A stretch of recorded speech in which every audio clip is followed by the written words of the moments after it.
Hi everyone, this is Shan. Welcome to our series. And in this video, we will discuss the BHU entrance examination.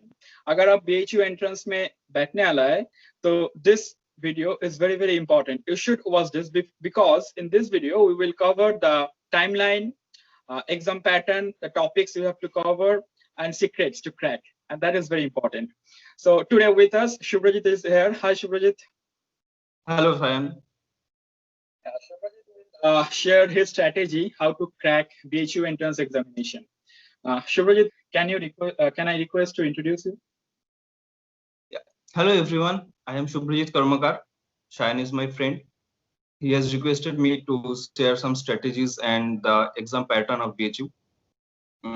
I am currently in the second semester, first year in the BHU chemistry department, and I passed the entrance examination in 2019.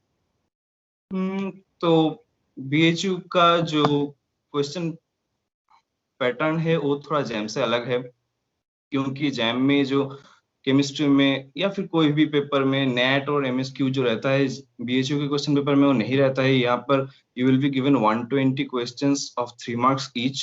तो you will be given a 360 marks paper, and there the question paper will be divided in 4 parts: analytical, inorganic, physical and organic. And the main advantage is this question, ये question में jam की तरह question हैप्पैज़ार्डली mix नहीं किया जाता है. Part में organic एक पार्ट में और एनालिटिकल एक पार्ट में, चारों क्वेश्चंस के अलग अलग पार्ट होते हैं. जैम की तरह यहाँ पर क्वेश्चंस हैप्पैज़ार्डली मिक्स नहीं किया जाता है. BHU का जो फॉर्म है वो दिसंबर तक आ जाता है और एग्जाम होता है मई मंथ में, जैम के 1-2 महीने बाद. तो you people get enough time. तो अब आते हैं कुछ इंपॉर्टेंट टॉपिक्स में अगर हम बात करना चाहे तो सबसे पहले आते हैं इनऑर्गेनिक केमिस्ट्री. इनऑर्गेनिक केमिस्ट्री में सबसे पहले इंपॉर्टेंट है बॉन्डिंग. बॉन्डिंग में जो स्पेशल टाइप का बॉन्डिंग होता है, जैसे मान लीजिए 2 इलेक्ट्रॉन 3 सेंटर्ड या फिर 3 इलेक्ट्रॉन 2 सेंटर्ड बॉन्डिंग, ये बहुत ज्यादा इंपॉर्टेंट है. यहाँ से क्वेश्चंस आते हैं हर साल. एंड पीरियोडिक टेबल में जो ट्रेंड्स होता है, जैसे कि मान लीजिए बॉन्ड ऑर्डर का स्ट्रेंथ, बॉन्ड एंगल का स्ट्रेंथ हर किसी या फिर एक ग्रुप में, different type of halide, different types of hydrides, and the basic character and oxide, basic character and acidic character of the oxides, acidic character of the halides, ये सारी चीजों का जो ऑर्डर है वो बहुत ज्यादा इंपॉर्टेंट है पीरियोडिक टेबल में. इसके बाद आते हैं ग्रुप केमिस्ट्री में. ग्रुप केमिस्ट्री में सबसे पहले तो मैं बोलूंगा पूरा ग्रुप केमिस्ट्री पढ़ने का कोई भी जरूरत नहीं है, क्योंकि एलिमेंट्स है उसका जो कंपाउंड्स है वो पढ़ने से ही आपका जो सिलेबस है ग्रुप केमिस्ट्री का वो कवर हो जाएगा. ग्रुप एस ब्लॉक एलिमेंट से आप क्रिप्टेंट्स बहुत ज्यादा इंपॉर्टेंट है, क्रिप्टेंट्स पढ़ सकते हैं. और ग्रुप 13 से बोरोन के जितने भी इंपॉर्टेंट कंपाउंड्स है, inorganic benzene, inorganic graphite, borax, ये सब बहुत ज्यादा इंपॉर्टेंट है, ये आप अच्छे से पढ़ लीजिएगा. उसके बाद 14 से carbon, silicon, graphite, diamond, carbon का कैटनेशन प्रॉपर्टीज, सिलिकॉन का हाइड्राइड्स, कार्बन का हाइड्राइड्स, ये बहुत ज्यादा इंपॉर्टेंट है. ग्रुप 15 में नाइट्रोजन एंड फास्फोरस की जितना भी एसिड्स है, नाइट्रोजन के जितने भी ऑक्साइड्स है, उसके acidic and basic characters, and phosphazenes बहुत ज्यादा इंपॉर्टेंट है. ऑक्सीजन फैमिली में ऑक्सीजन और सल्फर का जितना भी एसिड्स है उनका स्ट्रक्चर, और सल्फर का जितना भी थायोसायनेट या फिर जो भी कॉम्प्लेक्स टाइप का जो आयन है वो उसका बहुत ज्यादा इंपॉर्टेंस है, उसका स्ट्रक्चर, उसका फॉर्म बहुत ज्यादा इंपॉर्टेंट है. एंड पॉलीथायाजीन भी बहुत ज्यादा इंपॉर्टेंट है. और ग्रुप 17 में इंटरहैलोजन कंपाउंड बहुत ज्यादा इंपॉर्टेंट है. ग्रुप 17 में इंटरहैलोजन कंपाउंड्स के हर साल बहुत ज्यादा क्वेश्चंस आते हैं इंटरहैलोजन कंपाउंड से. एंड ग्रुप 18 से जो जेनॉन के कंपाउंड से वो बहुत ज्यादा इंपॉर्टेंट है. तो ग्रुप केमिस्ट्री से ये सब पढ़ने के बाद आपको और कुछ पढ़ने का जरूरत नहीं पड़ेगा, this will cover the entire group chemistry. अब आते हैं इनऑर्गेनिक में सबसे ज्यादा इंपॉर्टेंट टॉपिक में, वो है कोऑर्डिनेशन कंपाउंड्स एंड कॉम्प्लेक्स। आप मान सकते हैं कि इनऑर्गेनिक में अराउंड 40% क्वेश्चन यहीं से आएगा, इस complex and coordination compound. Coordination compound में सबसे पहले ही आप पढ़ेंगे number of isomers, number of stereoisomers, number of total isomers, and number of geometrical isomers in both and tetrahedral and octahedral geometry।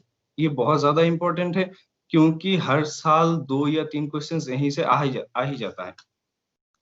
तो ये जितना भी टॉपिक्स है, ये टॉपिक्स छूटना नहीं चाहिए, यहाँ से एक भी क्वेश्चन आपको छूटना नहीं चाहिए।